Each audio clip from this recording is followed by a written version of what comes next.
તો નમસ્કાર ગુજરાત, સ્વાગત છે ફરી એકવાર આપનું આજના તાજા નવા હવામાન સમાચારની અંદર। ગુજરાત રાજ્ય પર અત્યારે હાલ ફરી એકવાર શરૂ થવા રહી રહ્યો છે ધોધમાર વરસાદનો રાઉન્ડ। જો કે મિત્રો 15 અને 16 તારીખે ગુજરાતમાં ધીમા ધીમા વરસાદોની શરૂઆત તો થઈ ગઈ છે, પરંતુ હવે 17 તારીખથી ગુજરાત રાજ્ય પર જોર વધશે, કારણ કે ચાર મોટી સિસ્ટમો બંગાળની ખાડીથી હવે આગળ વધી ચૂકી છે અને હવે મધ્ય ભારતમાં પહોંચી ચૂકી છે અને ગણતરીની કલાકોમાં મિત્રો ગુજરાત રાજ્ય ઉપર જે છે તે આ સિસ્ટમ પહોંચી જવાને કારણે 17 તારીખથી લઈને મિત્રો જે છે તે સૌથી મોટી આગાહી છે। ગુજરાત રાજ્યમાં જોરદાર ભૂક્કા બોલાવનારા વરસાદોને લઈને સૌથી મોટી અપડેટ આવી રહી છે, તેના વિશે વિસ્તારથી સમજીશું। તો સૌથી પહેલા મિત્રો આજના વિડીયોમાં આપણે કયા મુદ્દાઓ પર વાત કરવાની છે એનું એક નાનકડું લિસ્ટ બનાવી લઈએ કે જેનાથી તમને ખ્યાલ આવે કે આજના વિડીયોમાં આપણે કયા મુદ્દાઓ જે છે તે કવર કરવાના છે। તો આમ તો જોઈએ તો મિત્રો સંપૂર્ણ હવામાનની માહિતી તમને અહીંયા આપવામાં આવશે, જેમાં કયા મુદ્દાઓ આજે આપણે વાત કરીશું એના ઉપર જોઈ લઈએ। તો સૌથી પહેલા નંબર ઉપર હું તમને જે છે તે મિત્રો લાઈવ વરસાદની સિસ્ટમ દેખાડીશ, જ્યાં મિત્રો 4 મોટી સિસ્ટમો બની ચૂકી છે બંગાળની ખાડીની અંદર, અને આ બંગાળની ખાડીમાં જે 4 સિસ્ટમ બનેલી છે તે ગઈકાલ સુધી બંગાળની ખાડીમાં હતી, પરંતુ આજથી હવે ધીમે ધીમે આ સિસ્ટમ જે છે તે મધ્ય ભારતમાં પહોંચી ગઈ છે, એટલે અડધો રસ્તો કાપી ચૂકી છે અને હવે બાકીનો અડધો રસ્તો પાર કરીને મિત્રો આ સિસ્ટમ જે છે તે ગુજરાત રાજ્ય પર આવતી જોવા મળી રહી છે, જેને કારણે આવનારી 48 કલાકમાં હવે વરસાદની આગાહી કમ્પ્લીટલી બદલાઈ જવાની છે ગુજરાત રાજ્ય માટે, અને એના વિશે કમ્પ્લીટ સમજણ અમે તમને આજના આ વિડીયોની અંદર આપવાના છીએ। બીજા નંબરે અંબાલાલ પટેલે પણ પોતાની એક નવી આગાહી આપી દીધી છે અને આપણી પાસે નકશાઓ પણ આવ્યા છે, એ પણ સમજીશું।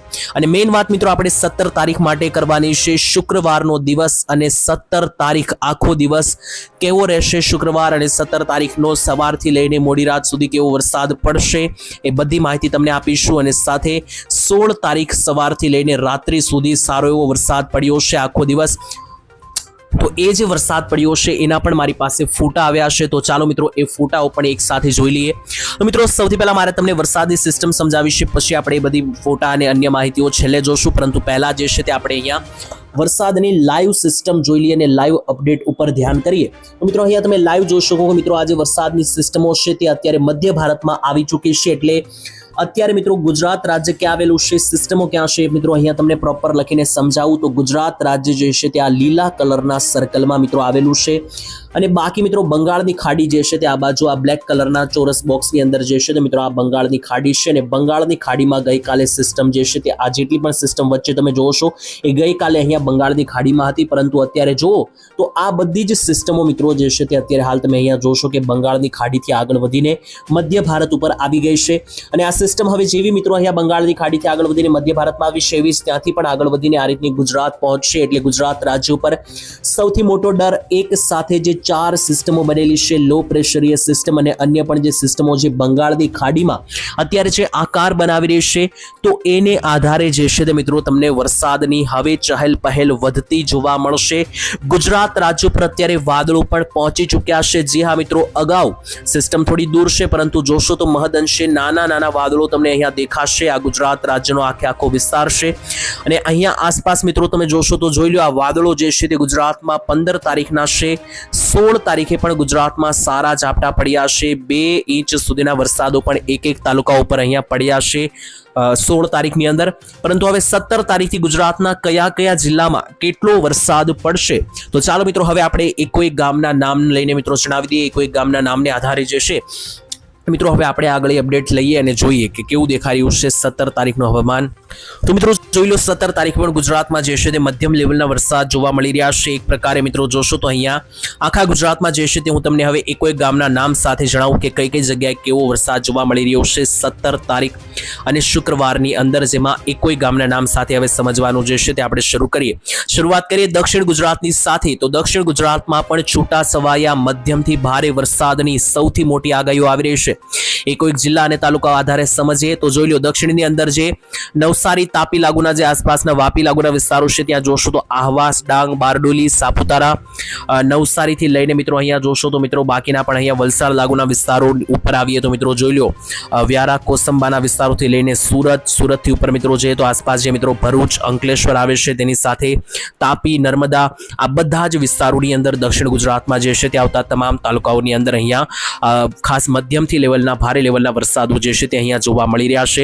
એની ઉપર પણ જોઈએ અને એનાથી પણ પણ આગળ મિત્રો સમજીએ તો જોઈ લો વડોદરા આસપાસનો પણ જે પટ્ટો છે કે જ્યાં ડભોઈ આવેલું છે, કરજણ આવેલું છે, છોટાઉદેપુર, વાઘોડિયા, વડોદરા, જેહલોદ અને છોટાઉદેપુર આસપાસના મિત્રો જે રાજપીપળા લાગુના વિસ્તારો છે, આ બધા જ વિસ્તારોની અંદર પણ અહીંયા મધ્યમ લેવલના છૂટા છવાયા રેડા ઝાપટાઓ જે છે તે પડતા મધ્યમથી ભારે વરસાદો પડતા જોવા મળી રહ્યા છે. હવે મધ્ય ગુજરાતની વાત કરીએ તો મધ્ય ગુજરાતના 2-3 જિલ્લાઓમાં ઓછા વરસાદની આગાહી છે, જ્યારે 2-3 જિલ્લાઓમાં વધારે વરસાદની આગાહી છે. પહેલા અમદાવાદ આસપાસના વિસ્તારો વિશે તમને અપડેટ આપી દઈએ તો જોઈ લો અમદાવાદ આસપાસના વિસ્તારોની અંદર ખાસ અહીંયા સાણંદના વિસ્તારો, બાવળા, વિરમગામ, ગાંધીનગર, અમદાવાદ, ખેડા, નડિયાદ, ડાકોર, બાલાસિનોર, કપડવંજ, કંથળ અને આણંદનો જે અને ખંભાતનો જે વિસ્તાર છે, તો આ જેટલા પણ જિલ્લાના નામ લીધા આ બધા જિલ્લાઓની અંદર મિત્રો મધ્યમથી હળવા વરસાદની આગાહી છે, પરંતુ એનાથી વધારે ભારે વરસાદની આગાહી જમણી બાજુ છે કે જ્યાં ગોધરા આવેલું છે તેની સાથે દાહોદ, મહીસાગર, ખેડા, પંચમહાલ, આ મિત્રો જે ખૂણો છે મધ્ય ગુજરાતનો, આ ખૂણા ઉપર વધારે થોડો મિત્રો વરસાદ જોવા મળી રહ્યો છે અમદાવાદ સાઈડ કરતા. તો મધ્ય ગુજરાતે આ રીતનું મિત્રો રહેવાનું છે, જેમાં ગોધરા, દાહોદ, મહીસાગર બાજુ વધારે સારા વરસાદો જોવા મળશે 17 તારીખ શુક્રવાર સવારથી સાંજ, જ્યારે ડાકોર, નડિયાદ, કથલ, કપડવંજ બાજુ જે છે તે હળવા મધ્યમ છૂટાછવાયા રેડા ઝાપટા જોવા મળી શકે. ઉત્તર ગુજરાતની વાત કરીએ તો ઉત્તર ગુજરાતમાં કોઈ મોટા એવા ખાસ વરસાદની આગાહી નથી, પરંતુ અમુક સેન્ટરોમાં જે છે તે વધારે જ વરસાદ સારા જોવા મળી શકે, જેમ કે આબુ અંબાજી સાઈડ છે, તેની સાથે મિત્રો ડીસા બાજુના વિસ્તાર થઈ ગયા, પાટણ, પાલનપુર, રાધનપુર, દિયોદર, ધાનેરા, સુઈગામના વિસ્તાર, નીચે જોઈએ તો મહેસાણાનો વિસ્તાર થઈ ગયો, ઈડર, અરવલ્લી, આ બધા વિસ્તારોમાં છૂટા છવાયા મહદઅંશે ઝાટછૂટ જોવા મળી શકે, એટલે ઝાપટા સ્વરૂપે વરસાદો જે છે તે આ બધા જ ભાગોમાં તમને છૂટા છવાયા અંશે જે છે તે જોવા મળી શકે ઉત્તર ગુજરાતની અંદર. વાત કરીએ કચ્છની તો કચ્છમાં કોઈ મોટા એવા ખાસ વરસાદની આગાહી નથી, અમુક તાલુકાઓમાં એકદમ મિત્રો હળવા ઝાપટા જોવા મળી શકે, બાકી ઝાપટાથી વધારે કોઈ કચ્છમાં આગાહી નથી. તેમાં ભચાઉથી ગાંધીધામ અને ત્યાંથી લઈને નલિયા આ બધા જે 1-2 તાલુકાઓ છે ત્યાં છૂટા છવાયા ઝાપટા સ્વરૂપે વરસાદ આવી શકે, બાકી આનાથી કોઈ મોટા વરસાદો કચ્છમાં આજે આશા નથી. વાત કરીએ સૌરાષ્ટ્રની તો સૌરાષ્ટ્રમાં જ સારો વરસાદ પડી રહ્યો છે, 16 તારીખે પણ પડ્યો અને 17 તારીખે પણ આખા સૌરાષ્ટ્રમાં મધ્યમથી ભારે વરસાદની આગાહી છે, જેમાં એક જિલ્લાના નામ સાથે શરૂ કરીએ. પહેલા બોટાદથી શરૂ કરીએ તો બોટાદ જિલ્લાની અંદર જુઓ તો બરવાળા, રાણપુરથી લઈને ગઢડા આસપાસના જેટલા પણ તાલુકાઓ છે બધી જ જગ્યાએ મધ્યમથી ભારે વરસાદની સિસ્ટમો અહીંયા સક્રિય થઈ રહી છે. અને બીજી બાજુ જોઈએ તો ખાસ નીચે ભાવનગરના વિસ્તારોની વાત કરીએ તો ભાવનગરમાં પણ તમે જોઈ શકો કે જે અહીંયા જોઈ લો ગારિયાધાર છે, ઉપર પાલીતાણા છે, નીચે આવીએ તો મિત્રો વલભીપુર, તળાજા, અલંગ, તેની સાથે અહીંયા જુઓ તો મહુવા, બગદાણાના વિસ્તારો, જેસર, બુધેલ, આ બધા જ સેન્ટરોમાં છૂટા છવાયા મધ્યમ લેવલના વરસાદી લેવલના હાલ મિત્રો જોવા મળશે. વાત કરીએ ગીર સોમનાથ જિલ્લાની તો ગીર સોમનાથમાં પણ દરિયાકાંઠા બાજુ સારા એવા પવન સાથેના વરસાદો જોવા મળી રહ્યા છે, જેમાં તાલાળા, જામવાડાના વિસ્તારોથી લઈને મિત્રો અહીંયા ઉના, વેરાવળ, તુલસીશ્યામ, સાસણગીરના જંગલો અને જુનાગઢ જિલ્લા પાસે જે વિસાવદર, મેંદરડા, કેશોદ આવેલું છે આ બધા વિસ્તારોમાં પણ સારા એવા વરસાદો જોવા મળશે. અને આમ જોઈએ તો સૌરાષ્ટ્રમાં બધા જિલ્લામાં સરખા જ વરસાદ રહેવાના છે. પછી બાકીના જિલ્લાઓ પકડી લ્યો તો અમરેલી થઈ ગયું, જેમાં બાબરા, લાઠી, જાફરાબાદ, લીલિયા, રાજકોટમાં પણ મિત્રો ગોંડલ, જેતપુર સહિતના વિસ્તારો, મોરબી, જામનગર, દ્વારકા, પોરબંદર, આ બધા જિલ્લાઓમાં એક સમાન જ વરસાદ રહેવાનો છે. મધ્યમ 1.5 થી લઈને 2 ઇંચ સુધીના છૂટાછવાયા વરસાદો પડી શકે.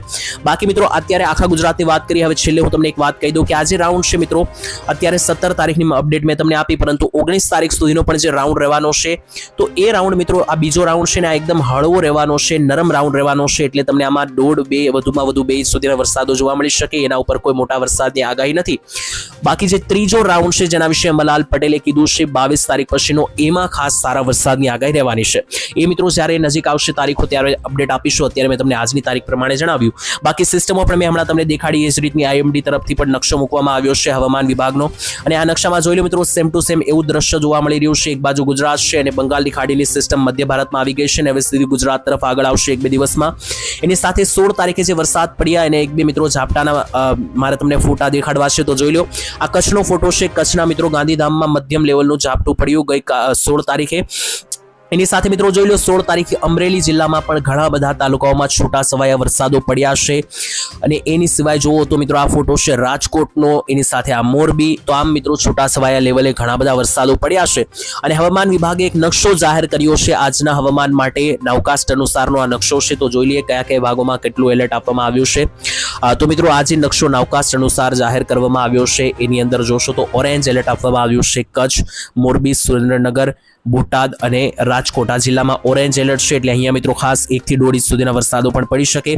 બાકી વાત કરીએ યલો એલર્ટ વિશે, તો યલો એલર્ટ પણ ઘણા બધા વિસ્તારોમાં છે, જેમાં ખાસ કરીને અહીંયા જોશો તો યલો એલર્ટ મિત્રો ઉત્તરથી લઈને મધ્ય ગુજરાતમાં છે, જેમાં ખાસ ઉત્તર ગુજરાતની અંદર બનાસકાંઠા, સાબરકાંઠા, પાટણ, અરવલ્લી, મહેસાણા, મધ્ય ગુજરાતમાં પણ જોઈ લો તો મધ્યની અંદર પણ અહીંયા અમદાવાદ, ગોધરાના વિસ્તારોથી લઈને આણંદ, સૌરાષ્ટ્રમાં અમરેલી, ભાવનગર અને જામનગર ઉપર યલો એલર્ટ છે. તો આ રીતે મિત્રો વરસાદના જે એલર્ટો આપવામાં આવ્યા છે. બાકી આજનો વિડીયો હવે અહીંયા પૂર્ણ કરીએ છીએ. આગામી વિડીયોમાં મિત્રો તમને વિસ્તારથી સમજાવીશું ત્રીજા રાઉન્ડ વિશે જે રહેવાનો છે 22 થી 30 તારીખ વચ્ચે. વિડીયો જોવા માટે ચેનલ સબસ્ક્રાઇબ કરવાનું ભૂલતા નહીં. બાકી મિત્રો ફરી એકવાર મળીશું આવતીકાલે એક નવા હવામાન સમાચારમાં. ત્યાં સુધી આ વિડીયો તમે કયા ગામથી જોયો કોમેન્ટમાં લખી દેજો. બાકી તમારા ગામમાં હાલ અત્યારે વરસાદ જેવી કોઈ પરિસ્થિતિ છે કે નહીં એ પણ કોમેન્ટમાં લખજો. ફરી મળીશું આવતીકાલે. ત્યાં સુધી રજા આપશો. ધન્યવાદ. જય માતાજી, જય દ્વારકાધીશ.